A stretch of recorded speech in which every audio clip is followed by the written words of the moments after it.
Execration's turn to ban. Alright, welcome back for game 2 between Team Faceless versus Execration. And currently the score is 1-0 in favor of Team Faceless. This is the Summit 6 C Qualifiers, brought to you by Beyond the Summit. My name is Hades and my co-caster is Danily. Hello, were you expecting that game 1? I don't think a lot of people were actually expecting that, since everyone assumed that Execration, because they look so powerful at MPGL, that they might just steamroll over the rest of C. It was the complete opposite situation. I didn't expect that sort of a performance from Faceless. I thought it was going to be more Execration biased. If it was going to be Faceless to win, then I assumed the game would have been much closer, but yeah, I was completely taken. It's not just me, like, I'm pretty sure you were taken by surprise as well. So for Faceless to perform like that, I'm super impressed. That to think about this series now, I actually think Faceless could take this 2-0 if Execration doesn't step it up. It is, and oh, there we go. I was really hoping that I would get to see a bad Meepo just once. For some reason, I don't know why, I've set it as a goal that I would want to cast in the bad Meepo game. But okay, Meepo and OD immediately taken out, and Execration respond with an Ogre Magi and Nyx Assassin ban. So let's just see whether Team Faceless would decide to approach this game a bit differently this time. Because we just saw back in game 1 where, let's just talk a bit more about it. The draft seemed like they had no answer for a Storm, but they were like, okay, if we can't kill the Storm like that, we'll just destroy every single objective, get so many items, he has to fight us. I mean, what do you think Execration will draft with a similar, or would they go with something completely different this time? They would have to go for something completely different. I don't think they can run the same strategy as they did last game and get unpunished with it. Knowing Faceless, if they did that for game 1, I'm pretty sure Faceless is going to keep applying pressure, and you can already tell that with an Undying pick, you know that Faceless wants to finish this game hard and fast, because Undying is the king of tri-lanes, or not even tri-lanes, he's the king of every lane during the laning phase. Like, with this Undying pick, you know that Faceless wants to secure one of their lanes. Especially with the Tombstone, it's practically almost impossible to gank an Undying lane. It is. I reserve judgment on the Undying pick for now, because when you pick it up so early, there's just so much room in how you would want to draft against an Undying. So I feel like Execration would be well prepared against this. Unless, of course, Faceless decide to try something like an aggressive tri-lane, because I have to admit, like, that was some very, very refined Dota, and the way they moved, the way they controlled the lanes, if anything, it was textbook perfect, the way they destroyed that lane. Like, I've really never seen a Juggernaut so lackluster in a performance like that. And Execration well responded to Kunkka. I mean, Rum, who doesn't like Rum? 50% damage reduction, really, really good. Rum, amazing. Also, just to point out from the last series, we never saw an Omni Slash, did we? Ever. We never saw an Omni Slash coming out from the Juggernaut. 5 seconds remaining. That's true. I'm pretty sure he didn't. I don't think so. I think I heard one, but I've never seen... I don't think I ever saw an Omni Slash that game. I think you're right. So it was that bad of a game. Like, if your Jug doesn't even want to commit Omni Slash, like, you know you're in trouble. But new game, new start. I like the Kunkka pickup here for Execration. It is a way to sort of deal with the Undying. X marks the spot is a great spell. If you have someone that can really play a support Kunkka, like, the support Kunkka by himself would be able to get those torrents without the setup. I've seen games where Kunkkas just completely rule the battlefield because of torrent, because of X marks the spot, and obviously the Ghost Ship. Ghost Ship's such an amazing teamfight spell. And knowing Execration, they really want some revenge, so they're going to steal Ice's Timber Saw now. They say, okay, man, you've had your fun for game 1. This is going to be our turn to take the Timber Saw. And I'll have to say it's going to be the same situation as last game. Early pickup, very versatile hero. He can practically go into any lane. So if there's ever going to be a situation where there could be a tri-lane, maybe they put the Timber Saw up against that tri-lane. Like, he might not get a lot of farm, but he will still get those levels. That's true, and sometimes I feel like this is, since you can't ban it, or rather you don't want to ban it out, you want to pick it up for yourselves. Nonetheless, I feel this is somewhat like denying Faceless one of their trademark heroes for Ice. And looking at the Slaughter pickup, they could decide to do something very similar to how Fnatic runs the Slaughter. Like, they always like to run these dual lanes, these aggressive dual lanes. And like you said, the Undying pickup, you really want to win a lane. And Lifestealer ban, so that's understandable, seeing as Slaughter and Lifestealer are usually heroes which go well together, especially if they amplify damage. You're able to take Roshan really quickly as well. The kind of pressure you can assert across the map is very, very dominant and very quick. So, 10 seconds Faceless for a third ban. Do you see any other bans which you would want to deny to Execration if you're Faceless? I would say even have to say anything that might mitigate the minus armor coming out from the Slaughter. So if they want to ban carries, then I would have to say ban things like. Actually,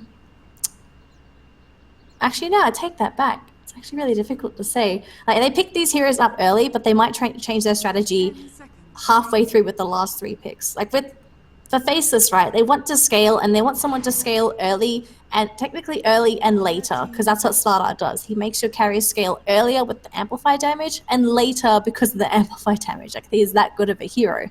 As for Execration, like seeing Execration, I think they want to try and play Faceless' strategy last game. They want to cut the creep wave with the Timbersaw. They want to apply early pressure, which is what a Kunkka can do up against what Faceless has. They might have to try and abuse the fact that the Slaughter is not that strong of a laner, but we already pointed it out, it'll be hard with an Undying, but it's not impossible. You can shut down an Undying Slaughter lane, but it requires a lot of energy and hero power from Execration. It means they need to pick 3 heroes that are very strong in lane that can not only counter the Undying, but also force them in a position where the Slaughter needs to leave the lane for their safe lane. So it's a bit of a weird spot. I really want to see the picks first before I can make a decision. And Keeper of the Light. I was going to mention Keeper of the Light because everyone knows that Timbersaw's worst nightmare is Keeper of the Light. No one wants to deal with that mana leak, and mana leak is, if anything, one of the most annoying spells in the game, where, especially the way it scales, it can really drain your mana pool very, very quickly. 5%, and the duration is really long as well. And not to mention there's a great stun once you're out of mana. But Faceless, interesting how they responded to Crystal Maiden. So I don't think with the Crystal Maiden pickup it will be an aggressive lane. I mean aggressive tri lane, but it will most definitely be somewhat like an aggressive dual lane with the Slaughter and Undying. So Crystal Maiden, usually you want to partner that with someone who has mana issues. And they could follow something similar to what Fnatic runs, and that is they could always try for an Ursa. But I don't think that's a black hero. So maybe something which would benefit maybe the mid laner. And I mean, what do you think about Invoker actually not being like picked up by now? A bit surprised. Invoke, like all the games that I've casted, Invoker always gets picked up. He's such a good hero. If they don't pick him up this game, I'd be really, really interested to know why they didn't pick that hero. He's great. If you go for Exalt, there's the damage. If you go for Qualifiers, you've got the control and the mana burn. If someone doesn't pick him up, I don't know what's going to happen. I don't know if this is Dota. It's kind of weird. I want to sort of go back onto the Crystal Maiden thing that you were talking about. Typically, if a team picks up a Crystal Maiden, they want heroes that, as you said, that have mana issues, but they want heroes to also spam their spells during the laning phase. So this is great for Undying because he's gonna be able to spam the decay, and even Slaughter is gonna have extra mana for an occasional Slitherine Crush here and there. And I'm trying to think, what other heroes do you typically pair up with a Crystal Maiden to abuse their spells? Oh, wow. Anti-Mage was not the hero that I was thinking of, but he will still benefit from a Crystal Maiden because of the mana aura. So he's going to be able to blink around. He will always have mana for a Mana Void. Yes, he has regen from a Battle Fury, but the Crystal Maiden aura is so good for their team. It is, but don't forget this is also. Now. Oh, sorry, Sorry, go ahead. Yeah, I mean, this is like a black anti-mage. So this is his trademark hero. This is really the day of trademark heroes, because early on in the Fnatic series, Mushi played SF and he outfarmed Lakel's, and he was twice Lakel's net worth. So here we are. I mean, we were lucky enough to see it back in game 1 with Faceless. You had Ice playing on Timbersaw. That's his favorite hero. So now you have anti-mage played by black. That's really something. It's just a pity that we wouldn't get to see a face-off with, a bed maybe playing the Meepo, unless we might see a Gabby Puck. So, but in this case, I think they would probably pick up a hero for, a safe lane carry right now, which is what Execration needs. But back to Faceless, what would complement this? Crystal Maiden and Anti-Mage, about the aura part, I still think Invoker is a pretty viable pick for Jabs. I was thinking Invoker, if they want to go for minus armor, they can go for a Templar Assassin actually.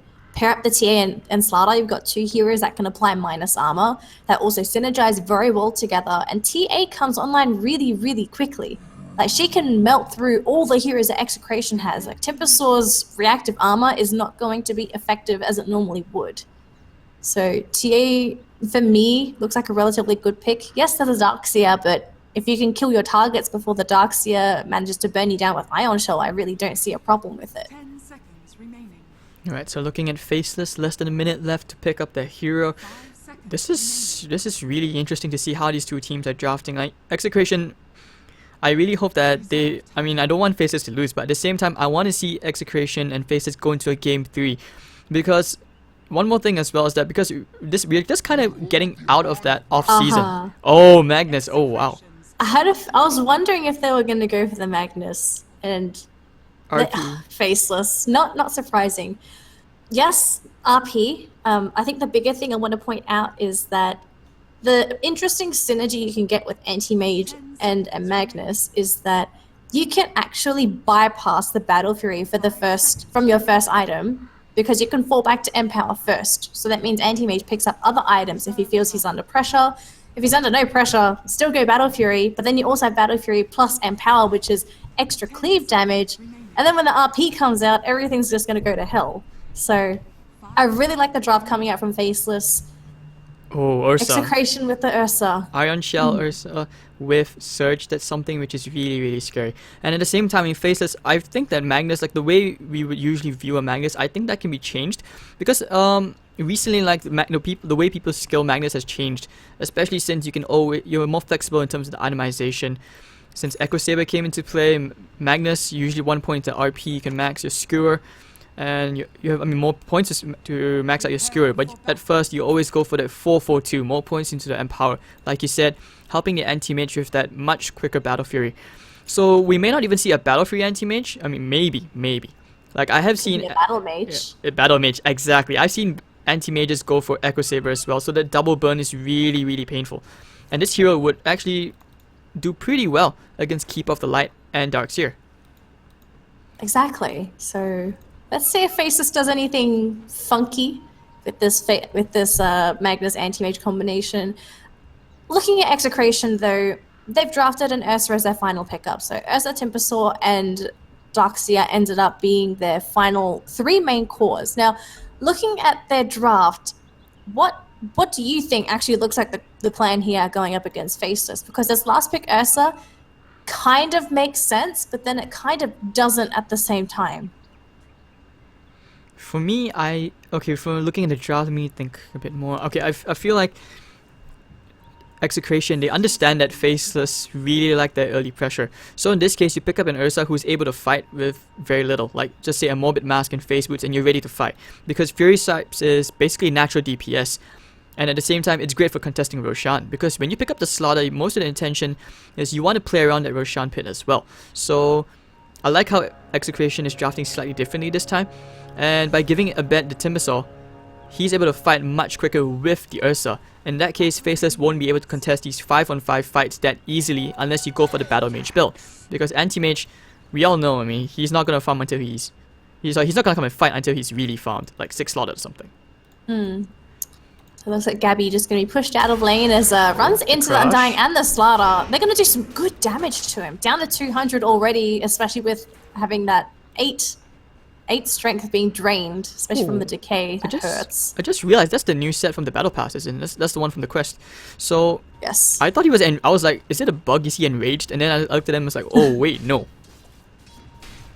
Yeah, that's the new set. I'm not a big fan of it. As you said, it looks like he's enraged. Look, that DJ is going to be running into this Undying. Look at the damage he took already, down to already 400 because but Ice gets the kill to Gabby. The torrent's going to come out. He is quite low. He will be able to just tangle this up. And you look at XY. This is a very, very strong lane. Like, XY is no stranger to this. And also, I want to talk something which we haven't mentioned yet. Or rather, when I first met XY, I found that he's actually a really strong in-game leader. And when you have Nuts, you have 2 very calm and composed, experienced players. I think this is what separates Faceless from the very young, raw talent of Execration. Actually, could be. I just want to sort of talk about this. So I had a interview with so back when DJ was still in Fnatic, I had an interview with Eric, which was their manager, and he said that back in the Fnatic days, the whole Fnatic team, he said he would describe them as, you know, normally in a team you have one person with the voice. In Fnatic, everyone would have a voice. But the exception was that DJ would always get the last word.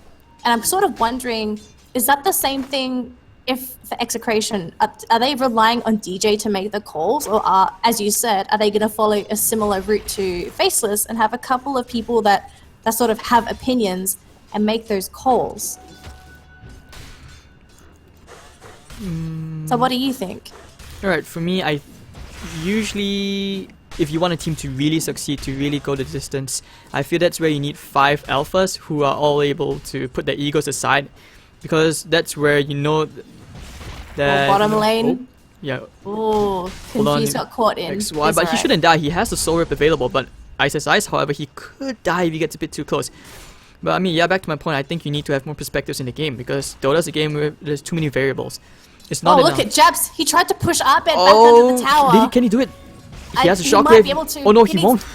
He needs 4 shots, and he's healing way too quickly, so Jabs is still going to keep on chasing. He's got 1 second left on shockwave. Nah, it's too healthy now.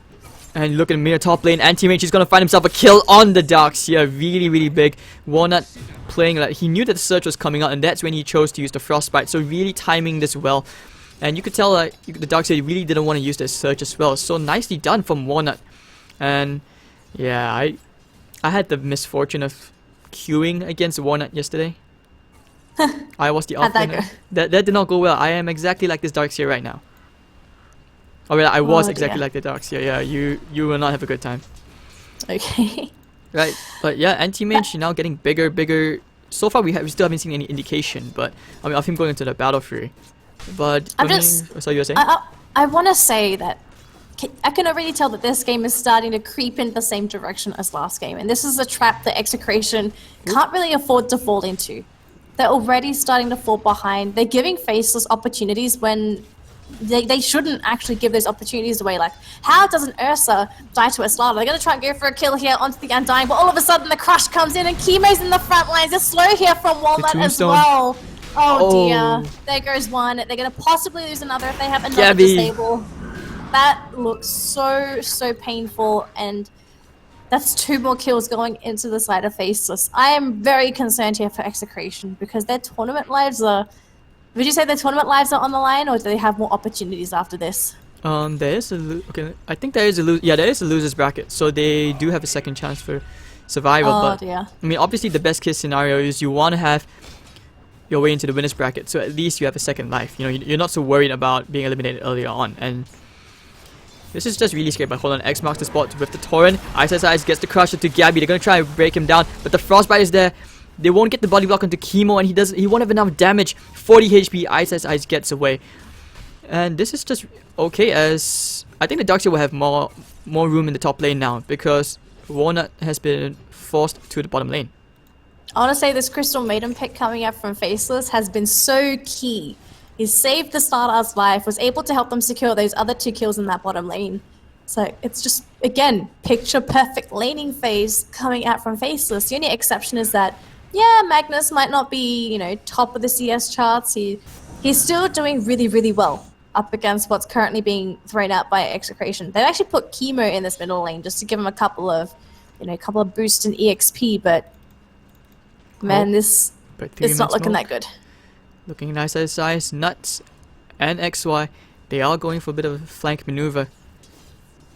Slaughter's going to show himself to DJ. He's going to sprint forward. They want to go on the Ursa, who has been slowed up. He's going to use the Fury Swipes and the Enrage. Can he do it? But no, he's been frozen down. And who likes frozen thawed bear meat?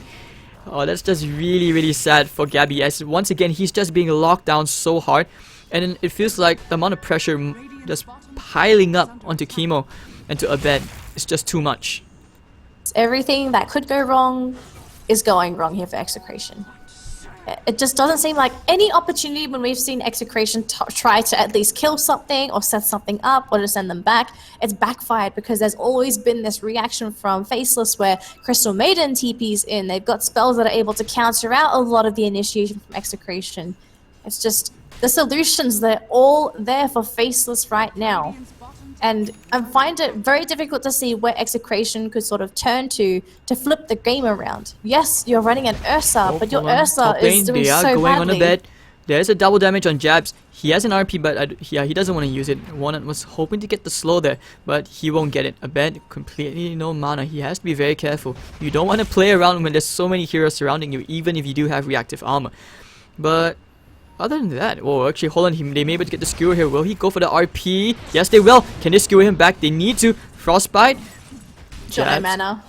Oh no, he has all those stick pops him charges. out. Now they will kill him off. And the Magnus with the shockwave, that extra bit of damage. So, very unfortunate kill. Like, he already knew that they were there, but he still went further forward. So, very questionable coming out from a bed. And bottom lane, already you can see Ice Ice Ice has that level 6 Amplify just flying out onto Gabby and to DJ. I kind of want to say it may be a bit of a misplay for the Timbersaw to go 0 points into Timber Chain. There's so much chase coming out from Faceless, but there's no way the Timbersaw is going to be able to get out of there. Yes, he gets frostbitten, but he can still Timber Chain on out of there. Oh dear, and they're going to try and go for more. This poor Timbersaw. Not again. Not he again. TP'd in. He just TP'd in. The Surge will at Oh least no, but buy they will some get away. time. I think they want to go for a turnaround. They're going to get the vacuum back onto Jabs. The Chakram's going to fly out. Jabs needs to get it, but here comes the Frost poor Nova. Nut. Crystal Maiden kills a bed. So still pretty worth it, but a 1-for-1 trade. Will they find a second? You know they will not.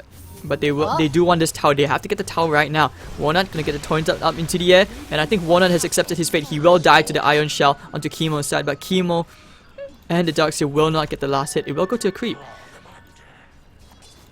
So objective taken. They do lose a couple of heroes in that top lane, but I think if you're Faceless, you're practically good to go. The anti-mage is still alive. He's gotten all the tower gold. He's got a kill under his belt with 2 assists. Yeah, they give away the Crystal Maiden as well as Jabs on this Magnus, but they still have the game pretty much in the palm of their hand. Like, look at this bottom lane. While that was happening, this is a Slardar soloing up against an Ursa. Gabby doesn't want to go anywhere near that lane. And unfortunately, DJ can't do anything on the Keeper of the Light. He's only got 2 points in Illuminate, 1 point into Mana Leak. They really have nothing to do.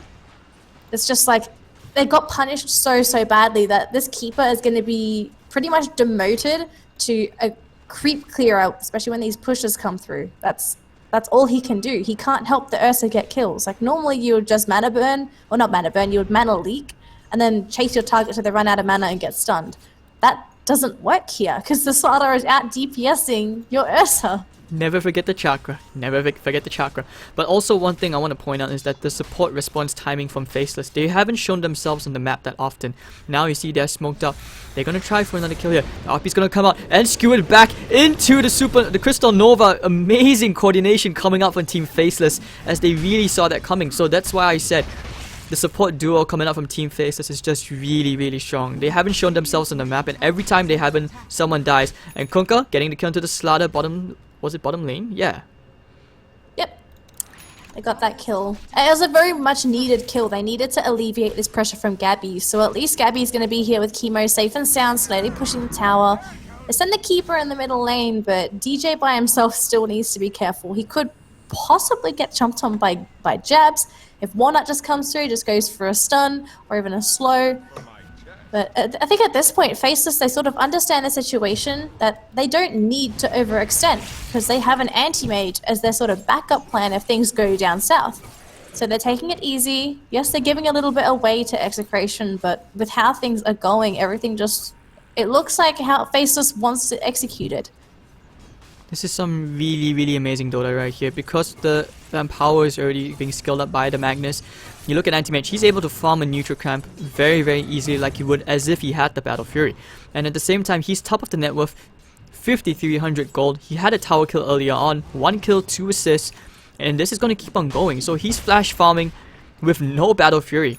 And you look at the Ursa, just phase boots, maybe just about to get his Mask of Madness, or maybe just the Morbid Mask at least. So you look at Jabs, he doesn't have a blink yet, but he's able to accomplish so much. And it looks like it's going to be a minor push and shove in this middle lane. I also want to point out there was a blink dagger picked up here onto Ice. So he is really rearing to go with that blink, wants to grab a kill, and if they spot our Execration farming this jungle camp here, this could be very bad, but instead they're going to shift middle. Their target is going to be Abed, which is on that Timber Saw. Oh, if they get the crush, he's immediately gone. And because of the frostbite, unless you have the timber chain, he will not get you're not gonna get away. And this is where the bottom lane they have to worry, because looking at Chemo, no. the crush goes onto him, the amplify damage with the frostbite. Chemo is just going to die helplessly in that poor little spot, and now they will proceed to just swarm around the bottom lane. DJ trying to scout them out, get a bit of chip damage onto the Illuminate. They're gonna pop the Flash Golem. Right now they go straight, they pop the Tombstone, and DJ goes down. They're gonna try and find Gabby. Do they have a Frostbite? Yes, they do. They cancel the TP. Gabby follows his teammates into the grave, but not for now. They have the Enrage, and now that it's expired, he will finally go down. And Crystal Maiden just walks it off. No, just walks it off. Warner just walks on over to the bank and picks up his check. That's... Oh god, they got beautiful kills in that bottom lane. Killing off the Ursa, killing off the Keeper of the Light. This Crystal Maiden pick and this Undying pick is ruining the Ursa. They are kiting him, they are ensnaring him. The biggest thing is that Oh, the here comes X zombie marks the spot slows. into the ship. Can he get? No, he blinks out just in the nick of time. Well played. Didn't really get the torrent to connect. So this is where they just avoid. But I think Ice, he wants to go back in. He has his blink ready in 3 seconds. But Support's pretty far back yeah, though. XY and Nuts are really far back. And the buckler already up onto XY. Oh, they still want to backstab, but they're waiting for them to feel comfortable moving forward. Very smart play. Magnus will come in. He almost has a dagger. So the plan would be probably just is to stall the push as long as you can. And when the Magnus gets the dagger, you just surprise them. Hello, hello. And meanwhile, we just Black. He's just free farming a storm. Like, He just got his Battle Fury. It's not like Execration can do anything. What kind of heroes do they have outside of the Conquer that's going to be able to keep a anti-mage lockdown? Mana leak. Right. That's the dream. Max the mana leak. It's level 1 mana leak though. He has to be right next to the anti-mage to do so. So that's not really the dream for now. Oh, they want to go right now. Ice looking for the old man, but he's going to find Kunkka instead. Amplifies onto Chemo. He's going to find for Lucky Bash maybe, but he doesn't have it skilled up. But no more mana completely. The torrent does connect. And hello, recalling someone in. Jabs with a nice RP. Huge 4-man into the Crystal Nova, but just a bit too far outside. And one is, will he find anything? Maybe just a couple of creeps. Here comes Anti-Mage with the Mana Void. Destroys, gets a double kill. Black. You're going to find DJ and Timbersaw. Meanwhile, kills off the Crystal Maiden. Nice bit of DC. Hold on, no pause, but Abed. No mana completely, and this is a very, very angry anti-mage with a fresh new Battle Fury. And of course, with that amplified damage, they're gonna go. They find the Stomp, and I mean the Crush, and Abed will go down. Oh. This Ice just pausing. So we can wait for him now. No, not before. Not after. Wait for him now. God, Ice the shenanigans, but Abed's practically dead here. Anti-mage is just gonna be able to hit him One once. more click. Yeah. Yeah. And that's it. But what a beautiful RP. I thought it was going to go a little bit better than that for Faceless. So they got the 4-man RP. He skewered all of Execration too far from the Crystal Maiden Nova. Or the Crystal Maiden ult, which I feel was a bit of a mistake. He could have at least maybe pushed it a little bit closer in. Exactly. Maybe there was some miscommunication and they thought they were going to have it further away. Who knows? But it was still what they were looking for. They lost a few heroes, which is bad, but Black joined into the fight. He got some gold. Ice survived to the end of it. He got a lot of gold. And they're going to take the bottom tower, and Execration, there's really nothing that they can do about it. Chemo's going to show his face, but if Ice sees him, he's going to go whack, whack, whack. Exactly, and I also want to point out that Faceless did not lose as much as you would expect, because they still managed to get the kills with those core items. And now they want to try for the anti-mage. They will not kill him. And actually, because thanks to that bottom engage, he just completed his Vladimir's offering and the Battle Fury 14 minutes in. And Ice did not die. So you have 2 cores who are still alive. And as a Magnus, once you have your blink, you're pretty much set. So he's going to build into that 4-staff now. And meanwhile, you look at the Ursa. He's still trying to get into the blink dagger. And I don't go in jabs here. He does pop the blinding light. He's gonna skewer back Gabby. The Enrage, looking for the Crush. It's gonna land to 2 people. Jabs is still alive. He still has 1 charge to spare. And I'm gonna pop the Flash Golem with the Urn. They want to go back in. DJ amplifies onto him. And Magnus gets the kill into the Keep of the Light. Ice cannot be killed. That Slytherin guard keeps on going. And now Execration on the retreat. As Ice is looking for a Crush. The Chakram is there to scare him back, but he will not find anybody. But they may find the Ursa. They're still going for this. Ice. Where is he going? In the tier 2. Will they try for this? Oh, did they see Gabby? Oh, they have a ton of heroes. The Crush connects. Walnut gets the nuke out. Gabby, not like this. He will just get clicked down by Black, who's on a mega kill streak. 5-0 in 3. They just make it seem like, I don't know, the perfect anti-mage game. Can we talk about how much damage Black is hitting for with the Empower buff, with the Battle Fury? Oh god, okay, I just looked at it. 240, 50 minutes into the game. Look at the HP pools of Execration's heroes. 1.1k on your Kunkka, 680 on DJ. Like, poor DJ is gonna have to deal with the shenanigans. Darkseer's got 1.2k, which is it's all right, but Darkseer's mana pool is so high that Mana Void is a huge problem. It's like Black is unstoppable. There's practically nothing Execration can do unless they somehow punish him for overextending or for farming by himself. But I don't even see that happening. Ice is on the hunt as well. Oh dear, Darkseer. 3-4 hits and that should be it. No, the boat's actually the same It's gonna time. be there. A nice vacuum, 2-man vacuum into the chakram. Can he finish up Ice who still have the crush? It's gonna keep him alive. And the sword, he's brought back up to perfectly healthy HP. And a bed, can they kill him off now? Warner popping the ultimate, so no one can really get close. The tombstone is still there. And the RP catching 2 people with the mana void destroys them both. And they're gonna go for a bit more, going right into a bed with completely no mana. Black is fearless with this Vladimir's offering and the Battle Fury and a Yasha. Finds the tower as well, and 1400 gold to spare. Just want some extra cash for maybe some charity, but still, Faceless 21-6 right now with a 1200 gold swing. The net worth chart is past 12,000 in their favor. EXP reaching 10k, and this is going to be an easy Roshan their way. Execration, they can't contest this.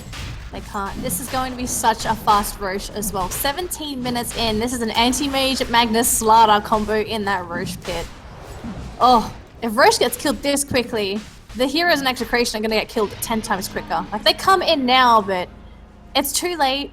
There's really nothing that they can do. There's a blink on Gabby, but this blink is just so late. They needed the momentum earlier on. They needed to snowball this Ursa when it was still relevant, but now, Gabby he's not threatening. If Faceless see him, Warner walks up to him to slow him for his team. Ice jumps on top of him and blinks him, amplifies him. Oh, Execration. This game is looking really, really difficult. And the unfortunate thing as well is that this Ursa is technically their only true carry. It's not like they're running their own anti-mage. They don't have their own morphling. Alright, Oh. they don't have enough to kill him. But, yeah, and things are just getting way out of hand right now. The supports from Faceless just accomplished way too much during the laning stage. They forced Execration into a very passive position, because usually when you watch Execration, they like to dictate the pace of the game. And, you know, you want to make sure Abed has an advantage, but hold on, looking at Ice, he does blink forward very aggressively, not going to find the crush. So with this Aegis, they can look to secure themselves one more tier 2 tower, if anything, maybe even take all the tier 2 towers. I think that might just be the story here. Just take all the T2 towers, buy items with the influx of gold, and just go high ground while you still have the Aegis. If they don't want to push with the Aegis now, they're not really in a rush because they know they have to get the late game in the palm of their hands. It's just a matter of how Execration sort of makes the most of this downtime that's currently available to them. He has a Manta style. Look at Black. He has a Manta style. Vlad's Aegis and Battle Fury. If they they're currently right now Execration. I just want to think: is there any scenario or any play which they can make to come back into the game? That's the thing. Oh, it would have to be one of those picture-perfect fights where you get the vacuum wall into chakram, into boat, into heck, I would even say Ursa would have to like jump in, go for an earth shock for that extra damage. Like, they'd have to use everything to blow some of these heroes up for Faceless, but it's just every single time the positioning is so on point. Jabs is always either sitting in the back or sitting in the very front, ready with the disengage, ready with the initiation. Heck, they've even got Ice who can also wow, he just disengage blinked. What? He just blinked all the way in, and the fortifications are already been baited out. 19 minutes in, they're going to start chipping away at this tier 3 tower at the bottom lane and go for a lane of racks. And meanwhile, Execration takes their first T1 tower. The ship's gonna land by 4-star forward out, but vacuum back in 2-man, and the sword will bring him back to full HP. So, and of course, don't forget the earn charge. So, Ursa needs to get rid of some of the zombies. The blinding light is gonna be there, so DJ is stalling for a bit of time, but the mist rate can only save you so long. It can only stall so long. That's gonna be the melee racks, and that's all that matters. The crush is gonna come out, and immediately anti-mage goes ham, will destroy Gabby immediately. Oh, Ursa, and there you go, the RP forcing him back. Chemo will go down. And now Ice is going ham. They will bring the Doctor into the grave. 3 heroes brought right outside the fountain, and the GG will be called. Faceless, what a performance today. Absolutely picture perfect Dota. Everything just went right. Every engagement, there were a couple of moments where it seemed a little bit shaky, where they lost their Magnus and the Crystal Maiden up in the top T1 for that push. It was a minor exchange. They never lost the momentum at all. It just seemed like every single time it was Faceless in control of the situation, and a lot of the contribution to that was both the Magnus and the Slider, Ice, and Jabs, just always on point with their spells, keeping all their targets in place, cashing out the crucial ones, burning them down, preventing Execration from doing anything correctly. So Faceless, I'm super impressed with their performance today. Just top-notch Dota. Team Faceless? No, Danny, that's Team Heartless. These guys, the way they played, they just went crazy. These guys don't even seem human the way they played. And you look at Black just completely out-farming Gabby. But I think it does boil down to how much the support's accomplished. Like, you can tell the way Execration draft, the supports are built around giving their cores an edge. But when you look at the side of Team Faceless, the supports just really accomplished way too much during the laning stage to get so many kills and lock down Ursa's farm very, very well. And even at the top lane, when they tried to contest the anti-mage's farm, it had minimal impact. So I don't know. I mean, do you think Team Faceless, the way they're playing right now, does this actually match up? Like, would Execration be actually able to take them on if, say, there was a game 3? In the current state of things, no. But I think it felt like Execration was off today. It really didn't feel like the typical Execration that a lot of people were expecting or they were thinking that they were playing. So I would say Faceless, they played very, very well, but also maybe there are other factors here for Execration where maybe they didn't play well, maybe they didn't feel well, maybe their synergy was off, maybe there's something wrong with the team.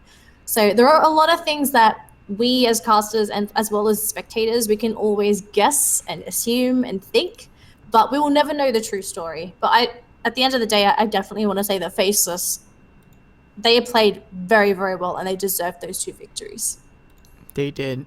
And anyways, thank you, Danny, for joining me, and thank you guys for watching. Unfortunately, this is the end of our BO3 series for today of the Southeast Asian region of the Summit 6 qualifiers. But we will be back for more games tomorrow. Thank you, Danny, for joining me. You can always follow me at Hades.tv on Facebook and Twitter. Where can they find you, Danny? You can find me on Facebook and Twitter as well at Danily Casts.